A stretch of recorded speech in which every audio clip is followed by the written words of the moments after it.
Bagyong Odette, mikusukoso sa Sugbo, daghang kadaot ug danyos ang gibilid.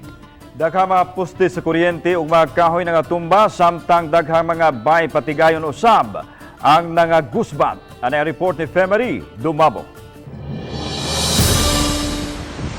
Pipila ka oras sa wa pa ang landfall ni Bagyong Odette sa Carcar City kagabi. Ingon ani na ang kakusog sa hangin nga nasinati sa Sugbo. Pasado las 9 sa gabi, mas kusog pa nga paghaguro sa hangin ang nabatyagan.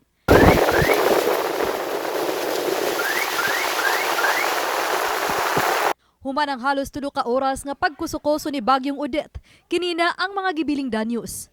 Natumba ang Christmas Tree of Hope nga naa sa sentro sa Fuente Circle.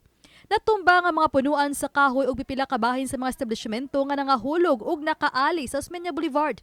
Gawasan na luka nga mga punuan sa kahoy, mga poste sa kuryente ug electrical wire nakahatag usab og kahasol sa mga sakyanan ug mga tawo. Tibuok nga ato pag mga bongbong gilupad usab ug gitugpa ni Odette sa kadalanan. Kinigikan sa halos tanang balay sa Sugbo mapadako og gamay man. Parating pagkagusbat usab sa pipila ka mga business establishment. Saman lang niining gasoline station nga natabuna na sa gilupad nga mga atop ug sa naputol nga mga kahoy. Human ang 2 ka oras nga paghaguro si Bagyong Odette, pipila ka mga Sugboanon nagtinabangay sa pagpanglimpyo. Anao sab uban ang mipahimos pagkuha sa mga matod nila magamit pa nila nga pangpuli sa nagusbat nga bungbong sa balay. Ako ma'am, hindi ko mahadlok ka naman, pati kay naagi na ko na og kuan ka ng rescue. Oh, kani pati na motor. Grabe sa ubang experience ma'am ay kay sa Undoy, kay bawa ko sa Undoy sa Manila pa ma'am nga daghan man gyud tong patay pero karon mas grabe ang mga kahoy gyud nga tumba gyud diri, daghan kayong mga kahoy nga tumba dito. Kuan ra man to tubig ra man to nibulusok dito kasagaran. Ang itapak sa katong mga plywood nga kuan sa mga ba.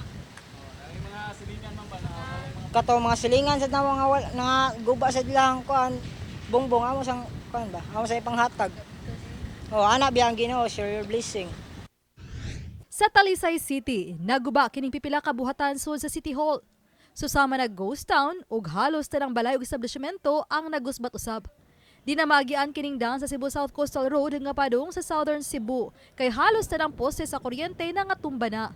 Hinuon dali usab gihimo ang clearing operations. Samtang murag dulaan na kining mga container van sa Talisay City Fishport nga napadpad sa daan.